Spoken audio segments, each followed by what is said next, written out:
Hello and welcome to this lecture. जैसा कि मैं डिस्कस कर रहा था, आपका जो पहला यूनिट है उसका जो सेकंड पोर्शन है, this is your second portion, general idea of modern power semiconductor devices. इसमें हम लोग power diode, power BJT, power MOSFET, है ना, आईजीबीटी, एसआईटी, एसआईटीएच, एमसीटी, एसयूएस, एसबीएस और एससीएस, ये सारी चीजें डिस्कस कर चुके हैं। क्या बचा है आपका बचा है जीटीओ, डायक और ट्रायक। तो हमारे जो नेक्स्ट टॉपिक्स रहेंगे वो ये तीन रहेंगे, डायक, ट्रायक और जीटीओ। जैसा ये करेंगे तो आपका ये पहला यूनिट कंप्लीट हो जाएगा। दूसरे यूनिट का पहला पोर्शन हम लोग पहले ही पढ़ चुके हैं, turn on turn off method, commutation method और ये ट्रिगरिंग सर्किट और सीरीज पैरेलल ऑपरेशन। तो 1.5 यूनिट आपके कंप्लीट हो जाएंगे यहाँ से। फिर जैसे ही हम लोग इसको कंप्लीट करेंगे, कौन सा, कन्वर्टर को, और कन्वर्टर में भी ये कन्वर्टर कुछ नहीं है, जैसे रेक्टिफायर पढ़ा है हम लोगों ने, half wave rectifier, full wave rectifier, तो एक ही क्लास में या दो क्लास में मैं इसको जो है आपको कंप्लीट कर दूंगा। तो 2 यूनिट आपका यहाँ से कंप्लीट हो जाएगा। तो आज की क्लास में हम लोग देखने वाले हैं डायक, ट्रायक और जीटीओ के बारे में। नेक्स्ट क्लास में हम लोग कन्वर्टर पढ़ के 2 यूनिट आपका कंप्लीट करेंगे। ओके, तो चलिए आगे चलते हैं और देखते हैं डायक, ट्रायक और जीटीओ के बारे में। So the DIAC, bidirectional thyristor diode. DIAC का जो फुल फॉर्म है वो है bidirectional thyristor diode. A cross sectional view of a DIAC showing all its layers and junctions is depicted in figure 4.46a। ये है आपका figure, ये इसका क्रॉस सेक्शनल व्यू है। तो इसमें बाई डायरेक्शनल थायरिस्टर डायोड रहेंगे, ठीक है। If voltage V12 with terminal 1 positive with respect to terminal 2, अगर टर्मिनल 1 का वोल्टेज पॉजिटिव है विथ रिस्पेक्ट टू टर्मिनल 2, तो ये एक्सीड्स करेगा ब्रेक ओवर वोल्टेज VBO1 को। Then structure PN conducts. अगर 1 पॉजिटिव है 2 के रिस्पेक्ट में, 1 पॉजिटिव है 2 के रिस्पेक्ट में, तो PN ये ऊपर ये PN जो है वो क्या करेगा, कंडक्ट करेगा, ठीक है। In case terminal 2 is positive with respect to terminal 1, then V21 exits break over voltage VBO2 and PN dash conducts. तो PN अगर 1 पॉजिटिव है किसके रिस्पेक्ट में, 2 के रिस्पेक्ट में, तो हम उसको लिखेंगे V12, तो वो VBO1 ये जो है ब्रेक ओवर वोल्टेज, ये VBO1 उसको क्या करेगा, एक्सीड करेगा। और कौन कंडक्ट करेगा, ये जो लेफ्ट हाफ है PN। और अगर 2 पॉजिटिव रहेगा 1 के रिस्पेक्ट में, तो किसको एक्सीड करेगा, VBO2 को, ब्रेक ओवर वोल्टेज को। और कौन कंडक्ट करेगा, PN डैश, तो ये राइट हाफ जो है कंडक्ट करेगा, ठीक है। इसलिए by directional. Okay, the term डायक is obtained from capital letters diode that can work on AC, इसलिए diode that can work on AC, क्योंकि डायोड जनरली हम डीसी में वर्क कराते हैं ना, लेकिन यहाँ पे डायोड एसी में वर्क कर रहा है, ठीक है। अब ये इस डायोड को उस डायोड से कंपेयर नहीं करना ना, वो PN junction, simple PN junction diode नहीं है, ठीक। Gives the circuit symbol and the VI characteristic of the diode. ये थायरिस्टर के जैसा वीआई कैरेक्टरिस्टिक है, सिमिलर है, ठीक है। बस क्योंकि बाई डायरेक्शनल है इसलिए आइडेंटिकल दिख रहा है आपको, ये इस एक्सिस में और इस एक्सिस में आपको आइडेंटिकल दिख रहा होगा, क्योंकि बाई डायरेक्शनल दो तरीके से आपने थायरिस्टर को यहाँ पे यूज किया हुआ है, दो डायरेक्शंस में यूज किया हुआ है। It is seen that डायक has symmetrical breakdown characteristic, बिल्कुल सिमेट्रिकल है। इट्स लीड्स आर इंटरचेंजेबल, बिल्कुल आप 1 को 2 को 2 को और 1 की जगह रिप्लेस कर सकते हैं। It's turn on voltage is about 30 volt में टर्न ऑन होता है, 30 वोल्ट, ह्यूज वोल्टेज। अगर इलेक्ट्रॉनिक्स के रिस्पेक्ट में बात करें तो पॉइंट में जो हम लोग वोल्ट 0.7 और 0.6 वोल्ट की बात करते हैं, जब हम कटिंग वोल्टेज की बात करते हैं सिलिकॉन और जर्मेनियम की। यहाँ पे आप बोले 30 वोल्ट में ऑन हो रहा है, ठीक है। डेफिनेटली इलेक्ट्रिकल डिवाइस है ना। When conducting, it acts like a low resistance with about 3 volt drop across it. When not conducting, it acts like an open switch.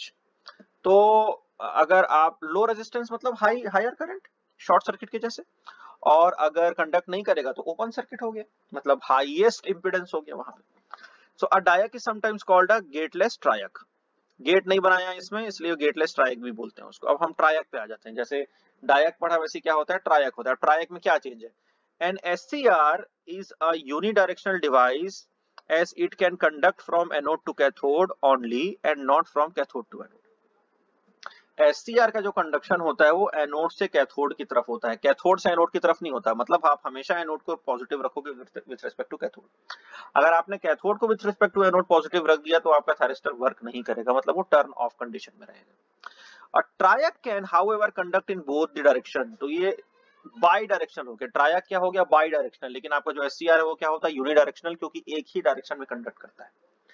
तो इसके डिसएडवांटेज को या कहना चाहिए इसके फ्लॉ जो है उसको, या कहना चाहिए इसकी कमी को दूर करने के लिए आपने क्या बना दिया, ट्रायक बना दिया। अब ट्रायक में जो है वो दोनों डायरेक्शंस में जो है वो जो करंट है वो कंडक्ट करेगा। TRIAC is thus a bidirectional thyristor with 3 terminals, इसमें 3 टर्मिनल होंगे। It is extensively used for the control of power in AC circuits. Triac is the word derived from capital letters of the word triode. जैसे triode होता है ना, तो जो diode then triode, diode की journey में PN junction, triode में एक और आपने इंसर्ट कर दिया, उसी का ही एडवांस वर्जन है ट्रांजिस्टर। तो ट्रायोड में तीसरा भी इलेक्ट्रोड होता है। वैसे ही थायरिस्टर में जब हम बात करेंगे ट्रायक की, तो उसमें भी तीसरा इलेक्ट्रोड रहेगा। तो ट्रायोड का ट्राई लिया है आपने, और कौन से किस में वर्क कर रहा है, वो एसी में वर्क कर रहा है। वो ट्रायोड का ट्राई लिया और एसी में वर्क कर रहा है, इसलिए वो ट्रायक हो गया। ठीक है, ये इसका वीआई कैरेक्टरिस्टिक है। देखो दोनों आइडेंटिकल है बिल्कुल, और इसमें आप देख सकते हैं MT1 MT2 positive MT1 positive. इसको देखते हैं जरा।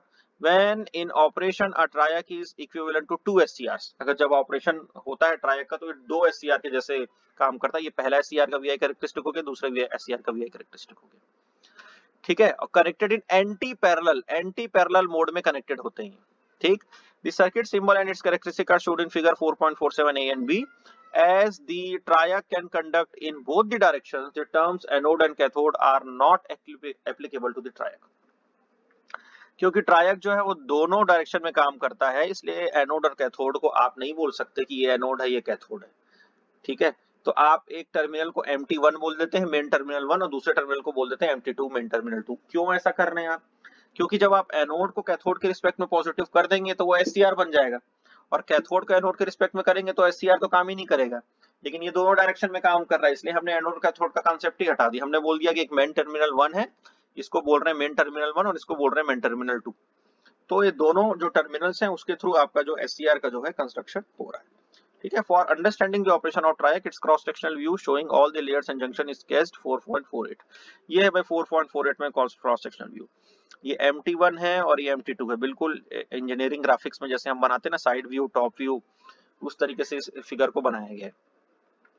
तो क्या है इसमें, the gate G is near terminal MT1। जो G है वो MT1 के नियर में है। The cross his strip shows that G is connected to N3, G is connected to N3, yes, as well as P2। N3 और P2 दोनों से G जो है वो कनेक्टेड है। Similarly terminal MT1 is connected to P2 and N2। तो MT1 है वो P2 और N2 से कनेक्टेड है। तो G जो है वो N3 और P2 से, और MT1 P2 और N2 से कनेक्टेड है। ठीक, टर्मिनल MT2 जो है, MT2 कहाँ पे, यहाँ से। ये MT2 है वो किससे कनेक्टेड है, P1 से कनेक्टेड है और N4 से कनेक्टेड है, यहाँ से। ये सारे कनेक्शंस दिखा दिए गए। With no signal to gate, the triac will block both half cycles of the AC applied voltage in case peak value of this voltage is less than the breakover voltage। दो breakover voltage लेने पड़ेंगे आपको, क्योंकि दो direction में ले रहे हो। एक VBO1 हो गया, VBO2 हो गया, दो थायरिस्टर है ना, दो SCR है, तो दो ब्रेकओवर वोल्टेज हो गए।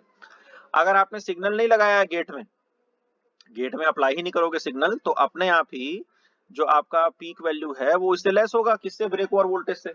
तो आपके थायरिस्टर कंडक्ट ही नहीं करेंगे। तो दोनों हाफ साइकिल में, चाहे पॉजिटिव हाफ साइकिल हो चाहे नेगेटिव हाफ साइकिल हो, दोनों ही केस में वो क्या करेगा, ऑफ कंडीशन में रहेगा। The triac can however be turned on in each half cycle of the applied voltage by applying a positive or negative voltage to the gate। या तो आप पॉजिटिव वोल्टेज अप्लाई करो या तो आप नेगेटिव वोल्टेज अप्लाई करो with respect to terminal MT1। For convenience, terminal MT1 is taken as the point of measuring the voltage and current at the gate and MT2 terminals। तो MT1 के reference के साथ, इस MT1 के reference के साथ आप टर्मिनल में गेट और करंट की वैल्यू को मेजर करेंगे। ठीक है, the turn on process of a triac can be explained as under। अब टर्न ऑन कैसे होता है, चलो जरिए पढ़ते हैं, समझने की कोशिश करते हैं। MT2 is positive and gate current is also positive। दोनों को पॉजिटिव रखा है। When MT2 is positive with respect to MT1, junction P1 N1 P2 N2 are forward biased। P1 M1 P2 N2, P1 N1 P2 N2 ये forward bias हो जाते हैं। इस तरीके से इस तरफ वाला सर्किट देखोगे आप। ठीक है, और कौन रिवर्स बायस हो रहा है? N1 P2 is reverse bias. ये N1 P2, ये N1 P2 जो है वो रिवर्स बायस होते हैं।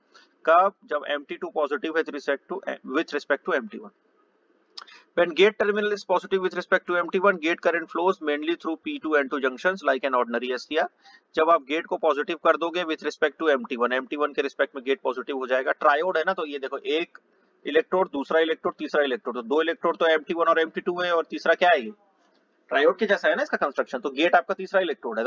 अब इसको तो आपने पॉजिटिव कर दिया इसके रिस्पेक्ट में, Mt2 is positive with respect to Mt1, what about gate? तो gate is also positive with respect to Mt1। तो जैसे SCR का कंस्ट्रक्शन में जब हम P2N2 को क्या कर देते हैं, ये रिवर्स करंट फ्लो होगा, P2N2 क्योंकि रिवर्स बायस है वहां से, तो जैसे ही आपने गेट को ऑन किया वहां से करंट फ्लो होना स्टार्ट हो जाता है। When gate has injected sufficient charges into the P2 layer, यहाँ पे ये गेट के थ्रू, क्योंकि P2 से गेट जो है P2 से भी कनेक्टेड है, ये देखो ये P2, तो जैसे ही वो सफिशिएंट चार्ज इंजेक्ट कर देता है, reverse bias junction N1 P2 breaks down. तो ये जो रिवर्स बायस है वो क्या हो जाएगा, ब्रेक डाउन हो जाता है, क्योंकि जितने ज्यादा आप उसकी विड्थ को बढ़ाते जाएंगे, आप वोल्टेज को इंक्रीज कर रहे हैं, उसकी विड्थ बढ़ रही है, एक समय के बाद तो उसको ब्रेक डाउन होना ही है। This shows that as a result triac starts conducting through P1N1 P2N2, P1N1 P2N2 इसके थ्रू कंडक्ट करना स्टार्ट कर देता है जो SCR है। This shows that when Mt2 and gate terminals are positive with respect to Mt1, triac turns on like a conventional thyristor। अगर आपको ट्रायक को टर्न ऑन करना है कन्वेंशनल थायरिस्टर के जैसे, तो क्या करना पड़ेगा, Mt2 को और गेट को दोनों को पॉजिटिव बनाना पड़ेगा विद रिस्पेक्ट टू Mt1। अगर आप ऐसा कर पाते हैं तो आपका थायरिस्टर ऑन हो जाएगा। Mt2 is positive but gate current is negative, अगर ऐसा हुआ तो when gate terminal is negative with respect to Mt1, gate current flows through P2 and 3 and reverse bias junction N1 P2 is forward bias as in the normal thyristor। मैं इसको ज्यादा explain नहीं कर रहा हूँ, सिर्फ टर्मिनल्स का खेल है कि आप किसको किसके रिस्पेक्ट में पॉजिटिव और नेगेटिव कर रहे हैं। अब आपको ये ध्यान में रखना है कि वो पॉजिटिव टर्मिनल किससे कनेक्टेड है, एन लेयर से कनेक्टेड है कि पी लेयर से कनेक्टेड है। अगर पॉजिटिव पी लेयर से कनेक्टेड है कंडक्ट होगा, एन लेयर से कनेक्टेड है नहीं होगा। वैसे ही वाइस वर्सा, वैसे ही गेट के अक्रॉस, अब गेट किससे कनेक्टेड है, पी लेयर से कि एन लेयर से, उसके अक्रॉस आपने पॉजिटिव अप्लाई किया या नेगेटिव अप्लाई किया। तो ये पूरी स्टडी आपको कंपैरेटिवली कर लेनी है, एक अगर आप लिख लेते हैं तो दूसरा उसका रिवर्स होगा, ठीक है, इतना बस ध्यान में रखना है और आपको उसको कंप्लीट कर लेना है, ठीक। तो थोड़ा सा और आगे पढ़ लेते हैं। As a result triac starts conducting through P1N1 P2N3, P1N1 P2N3, P1N1 P2N3, ये है N3, ओके। क्यों? क्योंकि आपने क्या किया है, गेट करंट को नेगेटिव कर दिया है, Mt2 को पॉजिटिव कर दिया। ऐसा करने से गेट करंट फ्लो होगा P2N3 के थ्रू। P2N3 कहाँ है, P2N3, ये P2N3 के थ्रू गेट करंट फ्लो होगा, ठीक है, okay. And then it rises through the anode potential Mt2 as the right hand portion of the P2 is clamped at the cathode potential of the Mt1, a potential gradient exists between the layer। कुछ नहीं है, सिर्फ explanation है कि किस तरीके से आपका गेट जो है पॉजिटिव या नेगेटिव हुआ है, ठीक है। उसके रिस्पेक्ट में आपको एनालिसिस पढ़ लेना। तो ये आपका टर्न ऑन प्रोसेस है ट्रायक का। मैं आपको सजेस्ट करूंगा इतना डिटेल में आपको टर्न ऑन प्रोसेस नहीं पढ़ना है ट्रायक का। आप ये जो बेसिक टर्न ऑन प्रोसेस है, ये जो बेसिक टर्मिनल वाला डायग्राम है वो बनाइए, ये आप सर्किट ड्रॉ कीजिए, आप बताइए कि कैसे एंटी पैरेलली कनेक्टेड है Mt1 Mt2 और किस तरीके से एक टर्न ऑन प्रोसेस आप एक्सप्लेन कर देंगे। चारों टर्न ऑन प्रोसेस एक्सप्लेन करने की आपको जरूरत नहीं है, क्योंकि क्या होगा कि जितने बार आप नया वोल्टेज की वैल्यू लेंगे, इसको पहले नेगेटिव रखना है कि उसको पॉजिटिव रखना है, तो उतना ही आपके माइंड में कंफ्यूजन रहेगा। एक टर्न ऑन प्रोसेस बस आप ध्यान रख लीजिए कि भाई इस तरीके से आपका थायरिस्टर टर्न ऑन हो रहा है, तो आपका वो अपने आप ही कंप्लीट हो जाता है। उसको ज्यादा डिटेल में जाके चारों प्रोसेस को पढ़ने की जरूरत नहीं। तो क्या कंक्लूजन है इस पूरे टॉपिक का, वो है कि sensitivity of the triac is greatest in the first quadrant when turned on with positive gate current and also in third quadrant when turned on with negative gate current. तो चाहे positive gate current से on करो चाहे negative gate current से on करो, sensitivity triac की सबसे ज्यादा होगी। और सबसे लो कब होगी, जब वो नेगेटिव गेट करंट और positive gate current first quadrant में नेगेटिव दोगे और थर्ड में पॉजिटिव दोगे तो क्वाड्रेंट ध्यान में रखना है। पहले क्वाड्रेंट में अगर मैं पॉजिटिव दे रहा हूं तो सेंसिटिविटी ज्यादा, अगर मैंने नेगेटिव दे दिया तो सेंसिटिविटी कम। वैसे ही थर्ड क्वाड्रेंट में मैंने नेगेटिव दिया तो सेंसिटिविटी ज्यादा, लेकिन अगर थर्ड क्वाड्रेंट में मैंने उसको पॉजिटिव दे दिया तो सेंसिटिविटी कम। क्वाड्रेंट आप समझते ही, ठीक है, 4 क्वाड्रेंट जो होते हैं आपके एक्स वाई एक्सिस के अक्रॉस, उसके हिसाब से आपको इसको पढ़ लेना है। So this is all about triac and diac। triac कहाँ पे, triac समटाइम जो है वो ऑपरेट करता है रेक्टिफायर मोड में rather than the bidirectional mode, ठीक है। और ये इस रीजन से हो सकता है कि for a given value of positive gate a TRIAC में turn on with positive Mt2 but may fall in the first quadrant but may fall turn on with Mt2 negative but may fail to turn on with Mt2 negative। तो Mt2 positive होगा तो on, Mt2 negative होगा तो of, rectifier के जैसे ही। With constant negative gate current, the triac may turn on with Mt2 negative in the third quadrant, but may turn on with Mt2 positive। तो इस तरीके से आपको देख लेना है कि MT2 मेन टर्मिनल 2 और मेन टर्मिनल 1 के रिस्पेक्ट में आपके ट्रायक और डायक का जो डायरेक्शन है वो किस तरीके से रखना है। ठीक है, तो this is all about TRIAC and DIAC. ठीक है ना, डायक और ट्रायक के बारे में हम लोगों ने स्टडी कर लिया। जीटीओ मैं इस क्लास में कवर नहीं कर रहा हूँ, जीटीओ एक डिफरेंट टॉपिक है, उसको हम लोग नेक्स्ट लेक्चर में लेके जीटीओ को खत्म करेंगे। ठीक, तो जीटीओ वाला टॉपिक बस बचा हुआ है इस पर्टिकुलर आपके यूनिट में। Thank you for listening and watching this lecture.